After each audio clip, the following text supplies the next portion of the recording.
title of this conversation, the subtitle of Conversation with a Mystic. That's only for you. I'm not conversing with a mystic, so I'm at ease. That's my job. That's my job. Got it. I know, and I have many questions, you know. Sadhguru said, I've never seen someone with so many questions. He said, no answers, only questions. I think the subtext, which I actually am talking about because I liked it, is an experiential, for today, an experiential symposium on optimal health and well-being. And I think there's a tremendous amount for us to talk about even in that phrase.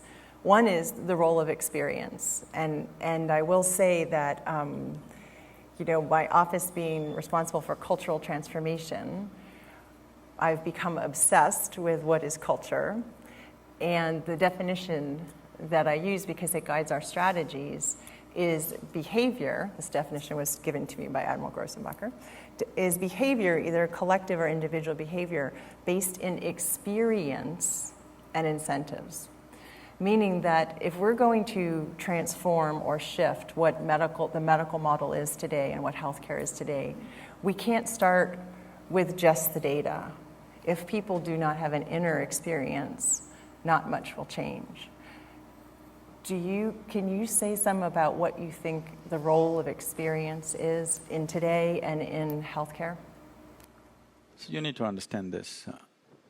Largely for most human beings, experience is being kind of created and regulated by the way they think and feel. But what you think and what you feel need not necessarily have anything to do with reality as such. There is something called as a psychological reality and there is an existential reality. By controlling or handling the psychological reality well, a lot of people can become healthy, a lot, because for a lot of them that is the cause of their ailment. And it can also fix other things to some extent. So, like right now, Mitch was talking about, you know, somebody prays and somebody creates a certain attitude around them of love and care and compassion. This is all psychological structure. You create a psychological structure with which you become open to certain dimensions of life. It becomes a possibility to transact in a certain way with least amount of friction and creates well-being. But there's an existential dimension to this. Existentially, what are you made of? What is the world made of, if you look at it? This is the most fundamental aspect of yoga. This is called as Bhuta Shuddhi. This means elemental, cleansing of the elemental nature. The whole universe is a manifestation of 5 elements. So is this body.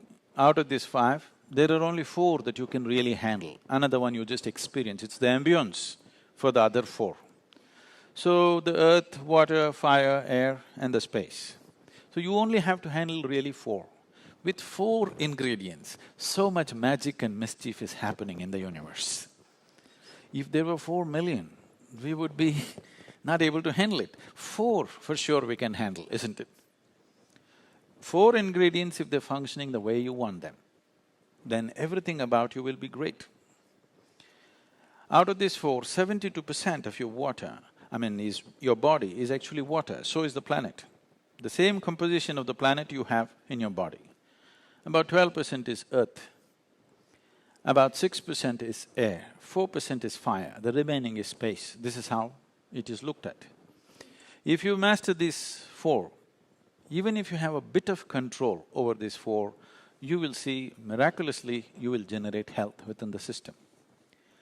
If you fail on this, then the next level of handling this is, nature has evolved certain things in the form of herbs and many things which are helpful to us, so we can learn to use them.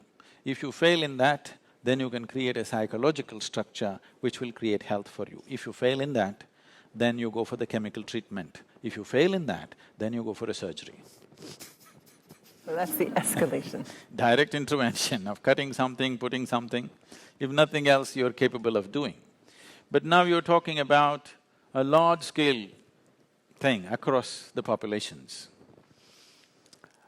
We always think anything subtle cannot be done large-scale. I disagree with that, this is my opinion. because it is just that we have not done enough work towards that and we assume that it's not possible. To create a certain sensitivity towards something and approach it in a subtle manner is possible, but it's only possible if it goes into every home, every parent, every man and woman in the world or in the country starts working towards it. When you want such a big goal to be achieved, it's not going to happen overnight. We must be willing to be committed for a whole generation or two, then something will happen. Something wonderful will happen. But right now, we are in today's world, everything has to happen by today evening. If it doesn't happen, tomorrow we dump it and have a new project going. So in that context, it will not happen. In that context, it's better we work towards a plastic heart and a plastic liver and a plastic kidney where we can start replacing them every 5 years and somehow function. See, health does not mean that just the medical parameters are okay. Health means you must feel a certain sense of wholeness. The word health itself comes from that word whole. A certain sense of wholeness, when you wake up in the morning, you are more alive than you are when you went to bed. You feel 10 years younger than the time when you went to bed. If you feel like that, that means you're healthy. It is just that all the tests are showing you're normal, that is still not normal, because you have no experience of health. So when you say experience, ultimately we have come here only to experience life, isn't it? So we know that experience is the most important aspect of life. Now we're talking about the word experience in two different ways. One is our experience of life itself, how profound and how wonderful it is, or how nasty and how unpleasant it is. So the pleasantness that we generate in the body, we call this as health. Right now, that is the object of discussion, I don't want to go further, but the same pleasantness, if it hits a higher pitch, we call it pleasure. But if your mind becomes pleasant, you would call it peacefulness. If it becomes very pleasant, you would call it joyfulness. If your emotions become pleasant, you would call it love or affection. If it becomes very pleasant, you would call it compassion. If your very life energy, if you make it pleasant, we call it bliss. If it becomes very pleasant, we call it ecstasy. This is what a human being is seeking all the time. He wants pleasantness inside. Well, if your surroundings become pleasant, we call it success. This is what every human being is looking for all the time. There is a whole science as to how to create the inner pleasantness. External pleasantness needs cooperation from many people. It's not just yours. The other stakeholders who may want to make it nasty for you It needs many people's cooperation, but inner pleasantness is 100% yours. But why have we not strived for it? We have not strived for it because generally we have spread this message, it is not possible unless everything in the universe is fixed. When I first came to United States, one word I was hearing everywhere is stress management. I could not understand this because in my mind, we manage things which are precious to us. Our family, our wealth, our business and whatever else which is valuable to us. Why would anybody want to manage stress? Is something I couldn't get for some time It is just because we've spread the idea that stress is a part of your life. Stress is not a part of your life. Stress is not because of your job. Stress is simply because you do not know how to manage your own system. Sadhguru, we have heard many stories of people who enter into a deep state of meditation and they forego basic human necessities like thirst and hunger for several months together. But science says that a person can die within 10 days of not drinking water. So can you please explain us how such a state of metabolism can be attained? For this you will have to bend your mind a little bit, because it's not in your textbook like this. Just day before yesterday, somebody sent me a message from the yoga center. There is something called as Dhyana Linga. This happens very often, but this happened to a foreign national, so the message came to me little concerned. So this person went and sat in Dhyana Linga at 7 o'clock in the morning, because everybody gets only a 15-minute slot to sit there because of the number of people. She sat there at 7 o'clock in the morning. She did not move till 3 p.m. How many hours is that? 3 plus 8 hours. She just sat there unmoving. She didn't realize that she's sitting that long. She thought she's going to sit for a 15-minute slot. So they sent a message to me, Sadhguru, like this, she's not moved, should we disturb her? I said, leave her alone, it's okay. Like this it happens. Once it happened, I sat down, way back.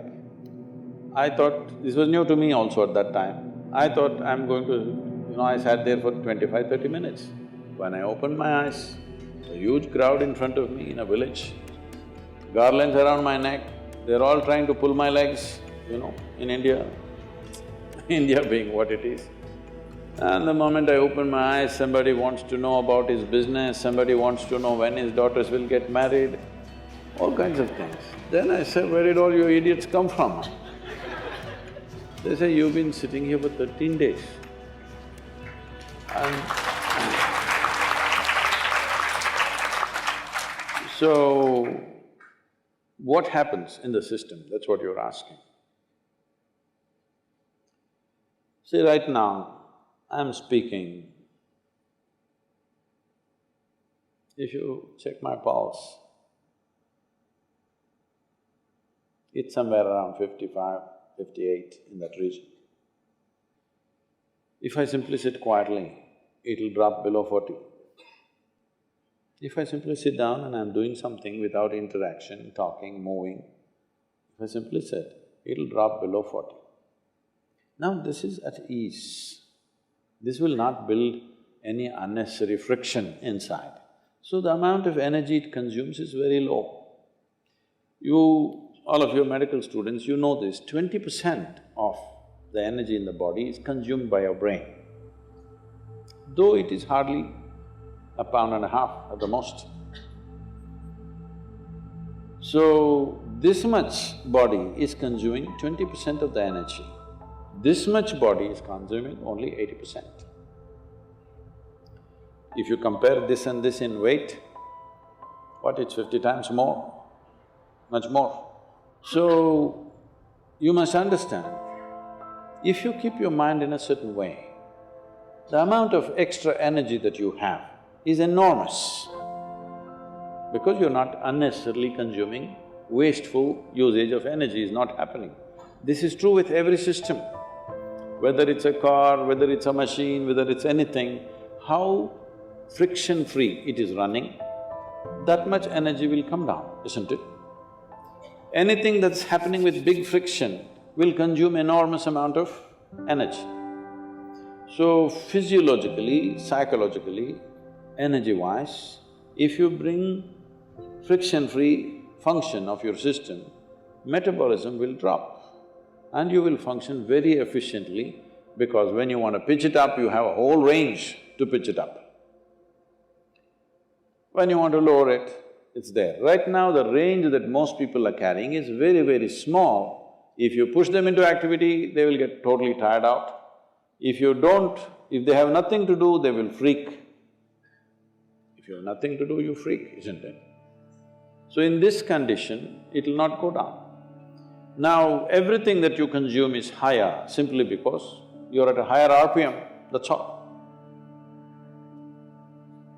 Within 3 days, we can teach you a simple form of meditation which will bring down your metabolism by approximately 24%. This is the highest drop that you can have in conscious states of meditativeness. If metabolism drops beyond that, you will not have any sense of body. If you sit here, you have no sense of body. It is from this that a yogi is sitting. See, if you sit down here, even if you don't have a watch, your legs, your back, your bottom, everything is keeping time, isn't it? Hello? You don't need a watch. If you sit here for 3 hours, you know you need to get up. Body knows. So, someone is sitting for hours or days because there is no sense of body. Why there is no sense of body is not only because of drop in metabolism. It is also the intensity of your energy which is not biological energy. Another dimension of energy is fully intense.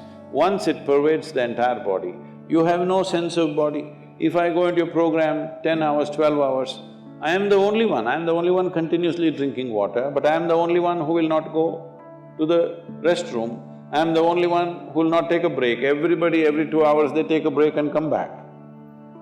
Simply because how identified you are with your physiological process determines these things to start with. But there is also sadhana, there is also certain work to be done with your system. So everybody may not be willing to do that level of sadhana, but everybody must do some sadhana. Something so that what you wish to do, you can do effectively. Whatever it is in your life you wish to do, you must be able to do it as well as you can. What the hell you do is not my concern, but whatever the hell you're doing, you must do it well, isn't it? Hello? You must do it well. That's very important for a human being, that we must do it well. So for this, it's very, very important that your own body and your own mind is not an impediment. Your own body and your own mind doesn't trip you all the time. There must be platforms on which you stand. Right now, people have sunk into it. See, this is a platform, it's good. Suppose it lets you sink into it, it's not a good place to sit and talk, isn't it? It's holding us up, so it's nice. Your body, your mind should hold you up all the time. If that happens, your dependence on the outside will come down. And also, water is not always consumed through the mouth. Body consumes water in so many ways. If you activate the system in a certain way, it consumes energy. See, right now you're eating food, drinking water, breathing air, everything for what? To generate energy. But science has clearly proved to you there's enough energy everywhere. So if you're able to take in energy as it is, if you're able to imbibe energy, how is this possible? The word yoga means just this. The word yoga means you're beginning to obliterate the boundaries of your individuality. Right now, this is me, that's you, 100% clear, isn't it? Why? Because you think this body is me, that body is you. This is a clear boundary. My body and your body has a clear boundary. My mind and your mind also largely has a boundary. Here and there we may overlap a little bit. But there is no such thing as my life and your life. Have you ever blown soap bubbles, or were you a serious boy even when you were in school? No. Did you blow soap bubbles? Let's say we sit here and blow soap bubbles. You got this big bubble, I got that big bubble. Now I said, this is my bubble, that little one is yours, this is my bubble. Oop, it went. Now I don't say this is my air, that is your air. Life is just like this. This is a living cosmos. You captured some, I captured some. How much you capture will determine the significance and the quality of your existence. I want you to understand this clearly. How much of life have you captured will determine this. You may have a big brain, you may have a huge intellect, you may have a lot of knowledge, but you will not still live a significant life. Only if you capture a lot of life, if you're a big bubble, then it's significant. If you have a big body, other people may look at you and say, he's very big, but within you, that'll not be the experience. If you have a big brain, people think, oh, he is very smart, but within you, you will not have a significant life. Only if you capture a huge amount of life within you, then if you sit here, simply if you sit here also, it's too fantastic. When it's like that, whether you open your eyes, close your eyes, whether you do something, you don't do something, it doesn't really make a difference to you. Only then you will live in the world as not being a vested interest, because what you do and do not do, what happens to you and does not happen to you, does not determine the quality of your life. That is when we can really trust you, isn't it? Otherwise, we don't know why you're doing the surgery. I mean, these question marks have come, isn't it? Can I tell you a joke? A man went for a surgery, he needed a surgery, so he went to the doctor. Doctor said, this is in United States, so doctor said it'll cost you $36,000. Then he said, doctor, I cannot pay that, I don't have insurance. Then doctor said, don't worry, you pay $3,000 per month. The patient said, but that looks like a car payment, installment to buy a car. The doctor smiled and said, yes, I am buying a car.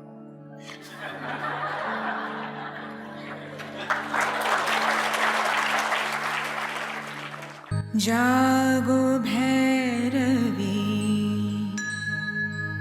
आज अंतःकरण में,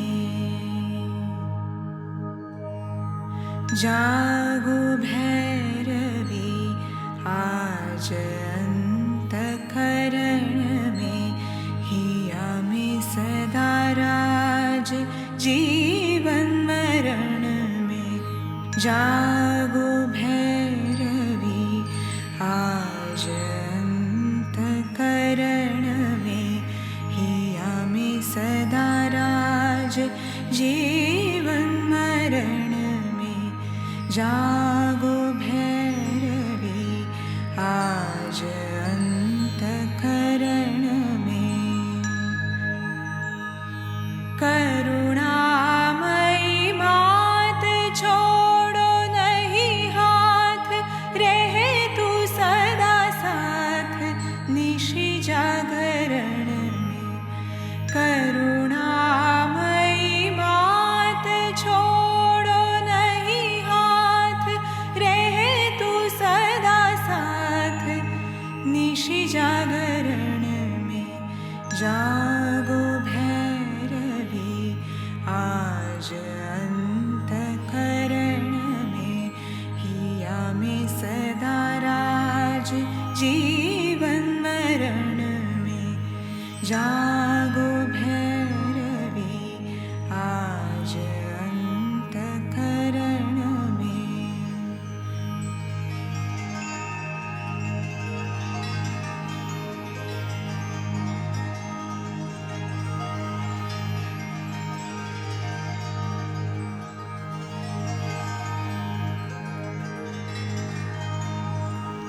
भव जलधि अति घोर माया पवन झोर, तू ही तरुणी एक भव संतरण में।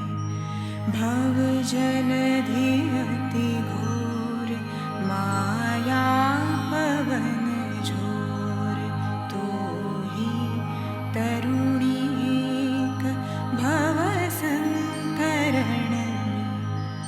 है नाव मझधार अब तो करो पार, हम तुम कुशल कौन पतित पावन है।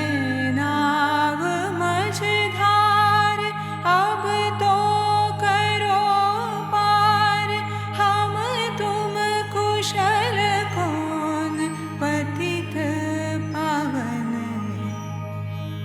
जागो भैरवी आज अंतःकरण में, हिया में सदा राज जीवन मरण में।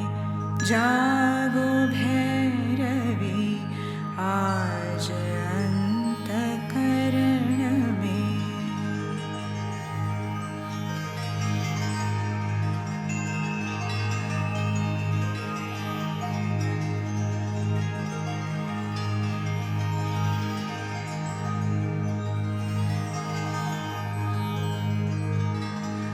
मैं दीन अज्ञात तेरी कुसंतान, तुझको जननी जान आया शरण में। मैं दीन अज्ञात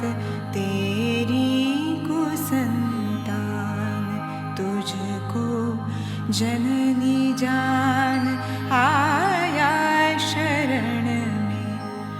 ना भक्ति ना ज्ञान कैसे करूं ध्यान, देना मुझको स्थान कृपया चरण में।